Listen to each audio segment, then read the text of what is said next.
लेकिन ये साला कर क्या रहा है यहाँ पे? কই দিদি রেশন কার্ড গুলো বের করেন, রেশনের সার্ভে করতে এসেছি। 8 কেজি চাল আর 10 কেজি আটা দেন, 2 কেজি চিনি। আমি অনেক মিষ্টি তো। আরে আমি রেশন কার্ডের সার্ভে করতে এসেছি। ইনা বাতার টাইম পাস করতে চলে। রেশন কার্ড বন্ধ হয়ে যাবে কিনা তো নিজেই বুঝবে। নেন স্যার ডকুমেন্টস গুলো, আর কি কি লাগবে বলেন। আপনার বাড়ি হ্যাঁ? আসেন আসেন, বসেন স্যার। কোথায় বসো? আপনি বসে গেলেন যে। আপনি নিচে বসেন। আচ্ছা আপনার বাড়িতে কতজন আছে? কেন 4 জন আছি আমরা। রেশন পান কন্ট্রোলে? হ্যাঁ পাই। চাল কতটি পান? 8 কেজি চাল পাই। আচ্ছা, চালটা যে পান তো কি করেন চালটা? ওইগুলো চাল খাওয়া যায় নাকি? ওটা বিক্রি করে আমি বাসমতি চাল নিয়ে আসি। ওগুলো চাল মানুষ খায়।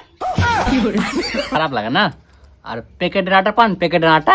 প্যাকেটের আটা পেতাম, কিন্তু বিক্রি করে দিতাম, করে কাটা পিস মাছ নিয়ে চলে আসতাম বড়।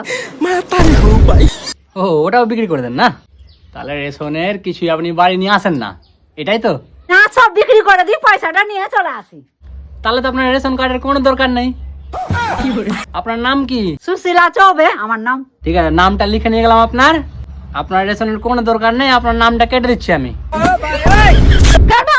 কেন মানে? আপনি সব কিছু বিক্রি করে দেন, আপনার নামে কেস হবে না? আপনি খান না কেন? কি হয়েছে? অসুবিধা কোথায়? চাল আটা সব তো ভালো তাই। আপনার নাম বাতিল হয়ে যাবে কার্ড থেকে। আসছি, ঠিক আছে। ধরেন তো মায়েকে।